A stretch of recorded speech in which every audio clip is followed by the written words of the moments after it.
Assalamualaikum warahmatullahi wabarakatuh.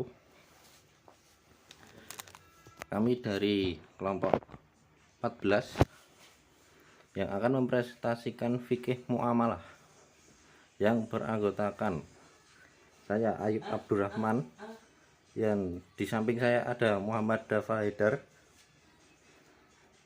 Langsung saja. Yang pertama, ada pengertian muamalah dan fikih muamalah. Muamalah berasal dari kata ngamal, yang berarti saling berbuat atau hubungan antara orang dan orang. Secara etimologis, muamalah mengandung makna interaksi sosial yang melibatkan pertukaran manfaat antara individu. Dalam konteks yang lebih luas, muamalah menggambarkan aktivitas yang dilakukan oleh individu atau kelompok dalam memenuhi kebutuhan masing-masing. Pengertian muamalah. Muamalah dapat dibagi menjadi dua kategori, arti luas dan arti sempit. Yang pertama ada muamalah dalam arti luas. Menurut Muhammad Yusuf Musa, muamalah adalah peraturan-peraturan Allah yang harus diikuti dan ditaati dalam hidup bermasyarakat untuk menjaga kepentingan manusia. Dalam konteks ini, muamalah mencakup seluruh aturan hukum yang ditetapkan Allah untuk mengatur interaksi sosial manusia dalam urusan duniawi yang juga berdampak pada kehidupan ukhrawi. Yang kedua, muamalah dalam arti sempit. Dalam pengertian ini, muamalah lebih spesifik dan berfokus pada transaksi dan interaksi yang melibatkan pertukaran manfaat. Menurut Hudari BYK, muamalah adalah semua akad yang membolehkan manusia saling menukar manfaatnya. Rashid Ridho menambahkan bahwa muamalah adalah tukar-menukar barang atau sesuatu yang bermanfaat dengan cara-cara yang telah ditentukan.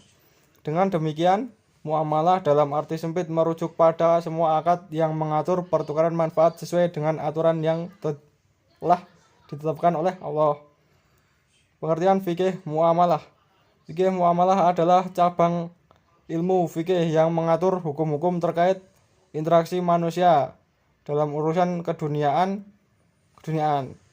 Menurut Abdullah Al-Sattar Fatullah Said, fikih muamalah mencakup hukum-hukum yang berkaitan dengan tindakan manusia dalam persoalan-persoalan keduniaan seperti jual beli, utang piutang, kerjasama dagang, perserikatan, kerjasama dalam penggarapan tanah, dan sewa menyewa.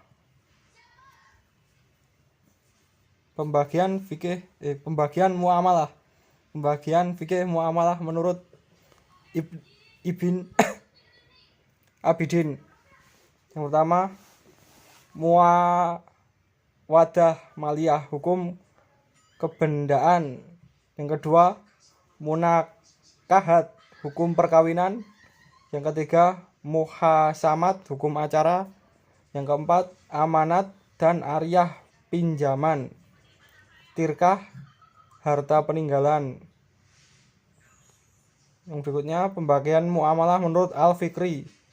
Yang pertama, muamalah al-madiyah, fokus pada objek muamalah bersifat kebendaan, mencakup aspek halal, haram, dan syubhat dalam transaksi. Yang kedua, al-muamalah al-abadiyah, menekankan aspek etika dan moral dalam interaksi sosial, termasuk hak dan kewajiban dalam transaksi.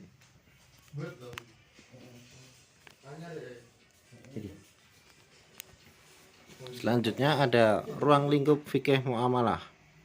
Ruang lingkup fikih muamalah terbagi menjadi dua, yaitu ruang lingkup muamalah adiyah dan adabiyah. Ruang lingkup pembahasan muamalah madiyah adalah: yang pertama ada jual beli, selanjutnya gadai atau al-rahn, Yang tiga, jaminan dan tanggungan atau kafalah dan doman. Yang keempat, pemindahan utang atau al-hiwalah. Yang kelima, jatuh bangkrut atau taflis. Yang keenam, batasan bertindak atau al-hajru. Yang ketujuh, perseroan atau perkongsian. Selanjutnya, perseroan harta dan tenaga. Yang kesembilan, sewa menyewa atau al-ijarah. Yang ke-10, pembagian hak guna pakai atau al-aryah. Yang kedua, ruang lingkup muamalah yang bersifat adabiyah adalah yang pertama, ijab kabul. Selanjutnya ada saling meridhoi, tidak ada keterpaksaan dari salah satu pihak. Yang selanjutnya ada hak dan kewajiban. Yang kelima, kejujuran pedagang. Yang keenam, penipuan. Yang ketujuh, pemalsuan. Dan yang kedelapan, penimbunan. Serta segala sesuatu yang bersumber dari indera manusia yang ada kaitannya dengan peredaran harta dalam hidup bermasyarakat. Hubungan fikih muamalah dengan fikih lain. Para ulama telah mencoba mengadakan pembidangan ilmu fikih, namun di antara mereka terjadi perbedaan pendapat dalam pembidangannya. Ada yang membaginya menjadi dua bagian besar, yaitu ibadah dan muamalah. Ibadah yakni segala perbuatan yang dikerjakan untuk mendekatkan diri kepada Allah, seperti sholat, zakat, haji, dan jihad. Yang kedua, muamalah, yakni segala persoalan yang berkaitan dengan urusan-urusan dunia dan undang-undang. Menurut Ibnu Abidin yang dikutip oleh Hasbi Asy-Sidqi, pembagian fikih dalam garis besarnya terbagi tiga, yaitu pertama, ibadah. Bagian ini melengkapi 5 persoalan pokok, yaitu sholat, zakat, syam, haji, dan jihad. Yang kedua, muamalah.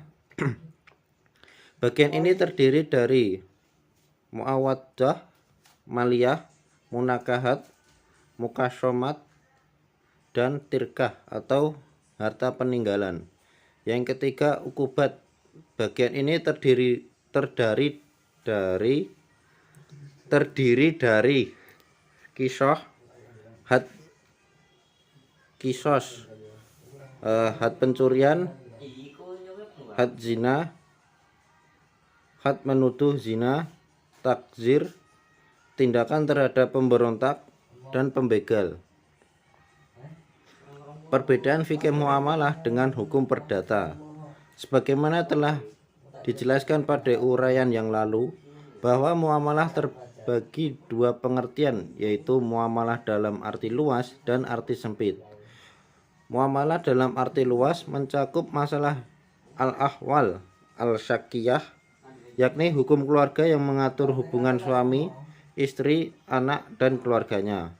Pokok kajiannya meliputi munakahat, mawaris, wasiat, dan wakaf. Namun, ada yang berpendapat beliau bahwa wakaf termasuk bidang ibadah. Hal ini tergantung dari segi niat atau maksud. Wakaf akan termasuk bidang ibadah jika ditinjau dari segi niat, dan wakaf akan termasuk bidang al-ahwal al-syakiyah jika wakaf itu dimaksudkan ke dalam wakaf zuriyah, yaitu wakaf untuk keluarga. Hukum perdata di Indonesia ada dua. Yang pertama, hukum perdata dalam arti luas. Yang kedua, hukum perdata dalam arti terbatas. Hukum perdata dalam arti luas yaitu hukum sipil atau hukum privat, hukum yang mengatur hubungan-hubungan hukum antara para warga hukum atau manusia-manusia pribadi dan badan hukum, terdiri atas hukum perdata, dagang, bukti, dan kadaluarsa atau lewat waktu. Dikarenakan ini adalah video, maka bertanya akan dibuka di kolom komentar. Sekian dari kelompok kami. Bila ada maksud lain, mohon dimaafkan. Wassalamualaikum warahmatullahi wabarakatuh.